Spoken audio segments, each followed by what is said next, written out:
I wanted to do a late night deep chat session. It's Friday night. I'm in my feels. How do I want to go about this conversation? I think I am still struggling with combating the toxicity of perfectionism, but I don't even think it's perfectionism. I think it has to do more with wanting more for myself because I know that I can do more. And I know that there's such a dynamic of balance, right? Of not burning out on one hand, not overextending yourself, but also the other side of the spectrum is you want to accomplish and you want to do more, especially when you know that you can go that extra mile and that you know you have more within. And I think for me, it's the balance of knowing if I'm really going to hit burnout or if I can do more. And I don't like using the term burnout loosely. I don't think that I have experienced full blown burnout, but I definitely do think that I have felt symptoms of burnout. I really do try to make sure that I don't go down the burnout path because not only do I hear so much about it, but I feel like I've seen people who's been burnt out or have had symptoms of burnout, and I know that it's not fun. And not only is it not fun mentally, but you can actually manifest really bad illnesses or just sickness, and your physical body can be impacted by burnout as well. So, at a very young age, I would say I started learning this like really about 2 years ago about burnout and you're overextending yourself, especially if you're like a full-time worker, like a 9 to 5 worker, and if you're a parent or if you're juggling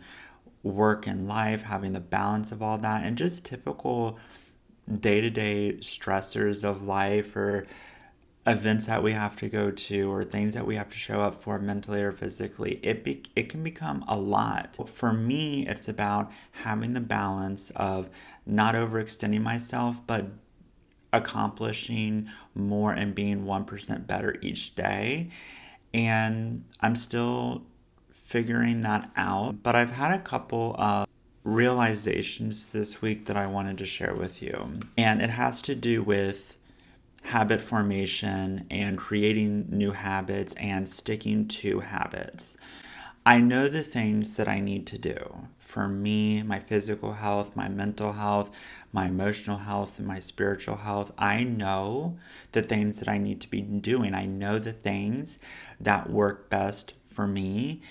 And the question is, why don't I do that on a consistent basis? Why don't I show up for myself the way that I know that I could, or the way that I know that could benefit me? Let's talk about the things that I know that I've done consistently in the past that has made my life night and day difference, okay?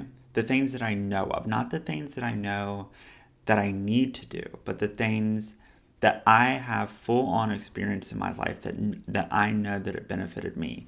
Working out and meditation. Two things right there.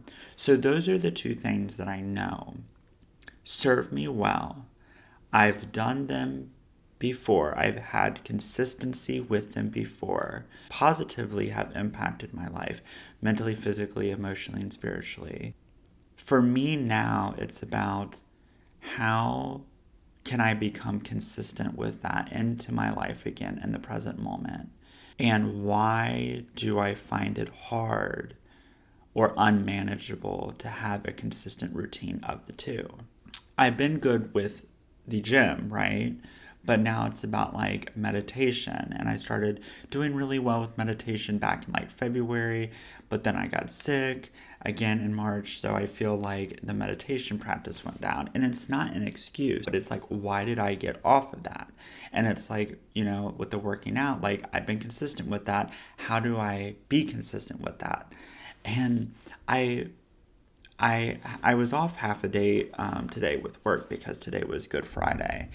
And I caught myself being like so negative because I wanted to sit down and meditate, and I wanted to sit down with my singing bowl and do like a meditation singing bowl practice and be centered, right? And for the first like 5 to 10 minutes of my meditation, I was like, why are you doing this? Because you're not consistent with it. And I was like, Michael, like you're actually meditating right now. Let's not succumb to those negative thoughts.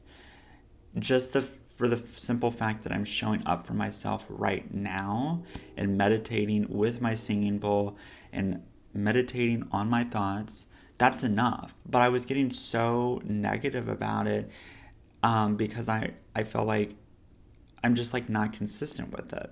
I think I have guilt in the sense of preaching for healing on my channel. I preach that all the time on my channel. I preach taking care of ourselves. I teach, obviously as a Reiki master. I just feel like my channel is really centered on spirituality, holistic healing, shadow work. As a healer, my identity is being a healer, serving others, helping others in their spiritual self-healing journey as a conduit of the Reiki healing energy. I need to represent that in my daily life. I need to embody for me, what does it mean to be spiritually aligned and being a healer? Like, what does that mean? Like, I can't practice and preach something. I can't preach something to other people if I'm not being consistent with it for myself. And that's where like I feel a little bit guilty because I don't meditate every day, right? And I don't journal every day. And not that I have to do it like every day, but as a Reiki master, for somebody to be on here on YouTube helping you guys heal, I feel like that I need to embody that. When I reflect on the choices that I've been making, I don't embody that fully. I don't meditate first thing when I wake up in the morning like I used to. My meditation practice is inconsistent. I can't even trust myself to stick to a meditation plan to the point where I'm not even happy about meditating in the present moment because I can't even trust myself to maintain it. I don't have an amazing eating schedule, or I don't eat the best foods, right? Sometimes I do, sometimes I don't. I don't like to cook my meals. I'm not going to lie. Would I like to? Would I like to become that person? Absolutely. Do I do that now? No. Do I think that I need to do that if I want to fully embody what it means to be somebody that's a healer? Yes. Because how am I going to sit there and advocate for healing on my platform but not do it for myself? Because I sure the hell know that Chick-fil-A is not healing. I know that Pepsi and Dr. Pepper is not healing. Or sugar. I know that's not healing to the body. I know that's not good for the body. So why am I sacrificing my identity and my health for comfort? That's something that a healer wouldn't do. And honestly, I have frustration for myself over that. Dr. Joe Dispenza, it's not just me, because Dr. Joe Dispenza in his book, and I talk about this all the time, Breaking the Habit of Being Yourself, he talked about how he ran into a similar issue where he was doing all these seminars, all these workshops, right? Traveling the world, preaching to people what he knew, right? Of how to break the habit of being yourself and become a new person and becoming a new personality. But he found himself so unhappy because he wasn't practicing what he was preaching. And he had a really profound self-realization moment where he sat down with himself and he said, like, I'm not embodying what I'm preaching and telling other people to do. And the gap of who I truly am versus the gap of who I'm projecting to be is not consistent. Therefore, they're different wavelengths. Was using up a lot of energy because he wasn't being true to himself or what he wanted to do. So he went on like this 6-month sabbatical, I believe, where he realigned with himself and he actually practiced for himself what he preached to other people. He's been doing it ever since and he feels so much better. And the person who he truly is on a personal level is who he's projecting to other people, and therefore he's completely transparent. And I'm not telling you guys that I'm not transparent with you, right? I actually feel like I'm being transparent with you guys because I'm telling you how I am outside of my videos, right? What I do on my personal life. And I'm telling you, like, I'm not perfect. Like, I'm not consistent every morning or every night with my meditations. And I don't eat the best food all the time. But I think it's, again, being mindful and aware of that and aligning with myself and having a strong identity. And the reason why I'm bringing up my Atomic Habit books is this is a book that I read in 2021. There's a section in this book, and I actually pulled the book out to read it, where it talks about identity. And the best way that we can not only create a habit, but maintain a habit is identifying as the person who we are to maintain those habits. Is having a strong identity with something, whether that's individualistic or collective. Let's say that you are trying to quit smoking, right? And somebody asked you like, oh, do you like want a pack of cigarettes? And in the book it says there's 2 ways that you can respond to this. One way is by saying, no, I'm trying to quit smoking. Or you could answer the question by saying, no, I'm not a smoker anymore. So at that point, you are creating a new habit through an identity shift. And the identity shift is, I am not a smoker. I am a healthy person. A healthy person would not smoke cigarettes. I remember reading this before I even knew anything about Reiki. So I was introduced to Reiki at the end of 2021. I read this mid-2021. And I was trying to think to myself, like, what's my identity? And if it's hard for you to answer that question, perhaps journal about that or sit with yourself about that and ask, like, what's my identity? What do I embody, right? And now I can, without a doubt, say that me personally, I identify as a energy healer. As a healer, that is what my passion is in. That is what I feel an overwhelming calling to do. And this is something that I'm going to be doing for the rest of my life. I need to create habits based off of identity rather than outcome-based habits.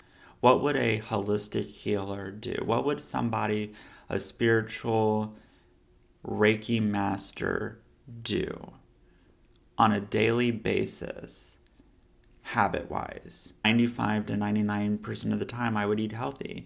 I would meditate daily. I would have a meditation practice. I would reduce my screen time. I would journal more. I would give to myself and fuel myself so that I could give to others more fully.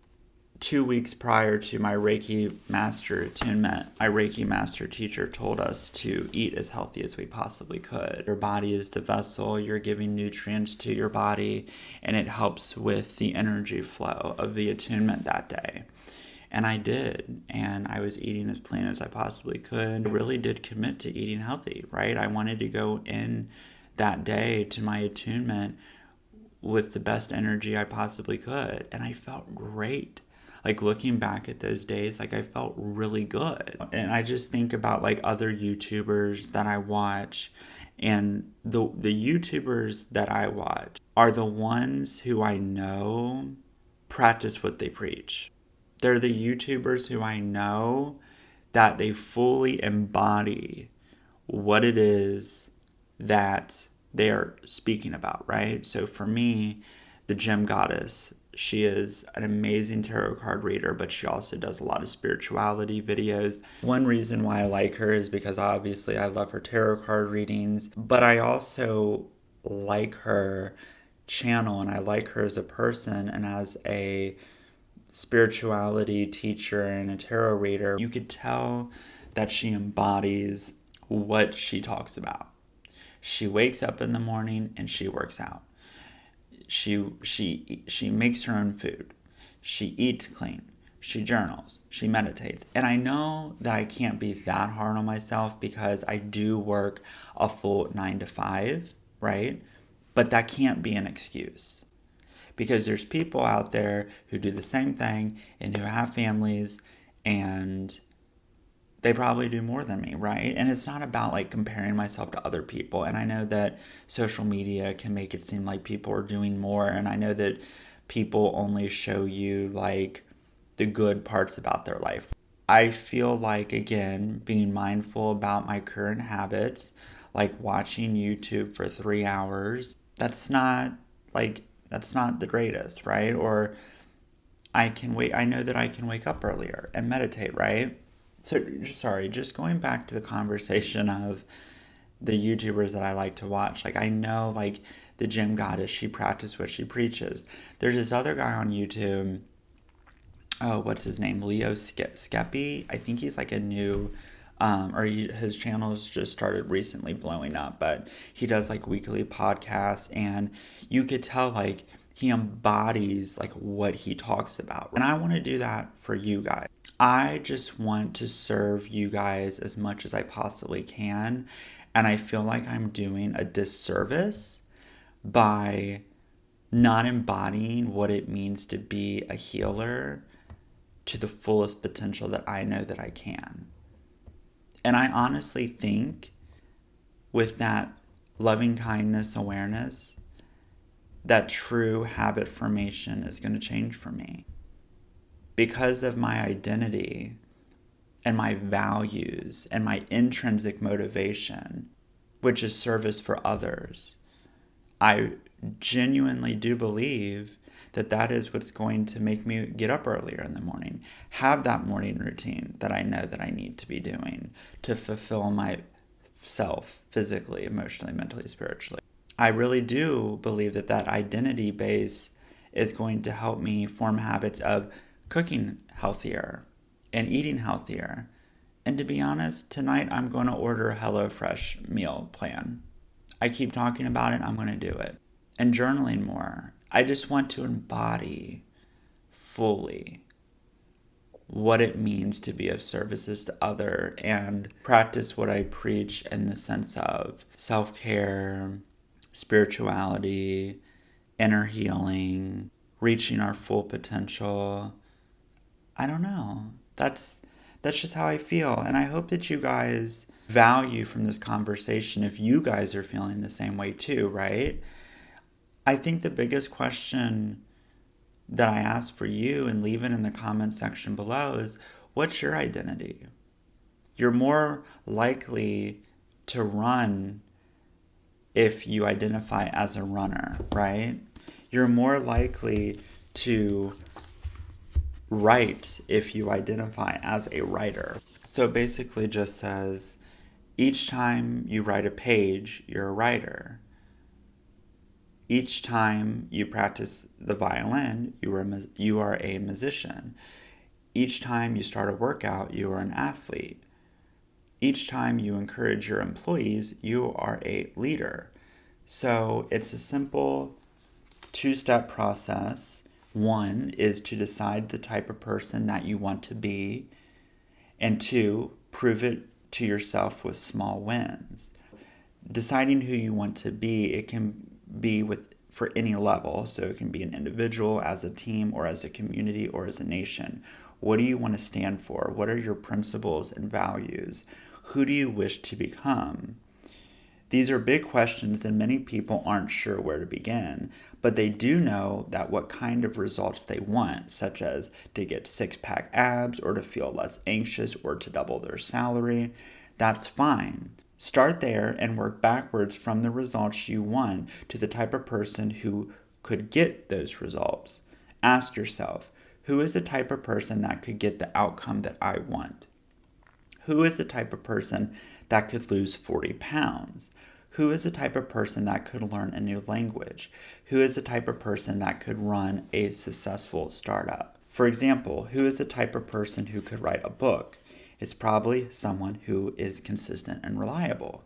Now your focus shifts from writing a book, which is outcome-based, to being the type of person who is consistent and reliable, identity-based.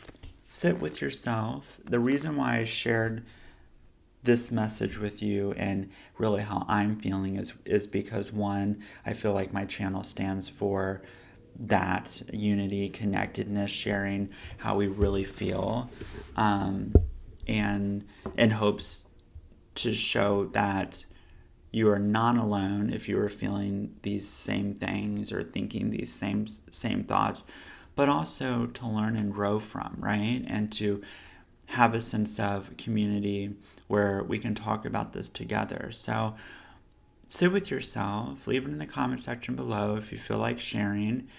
What do you do it for? What is your identity, right? What are some new habits that you want to form? And what are ways that you feel like that you can really be consistent with those habits, right? I will update you as I go on throughout this process of consistent habit making for myself. But I also wanted to do this video because I wanted to be a form of motivation and encouragement for others. Thank you so much for watching this video. I hope it resonated with you. If you're new here, don't forget to subscribe, like, comment, share, and I will talk to you guys in the next video. Bye, everybody.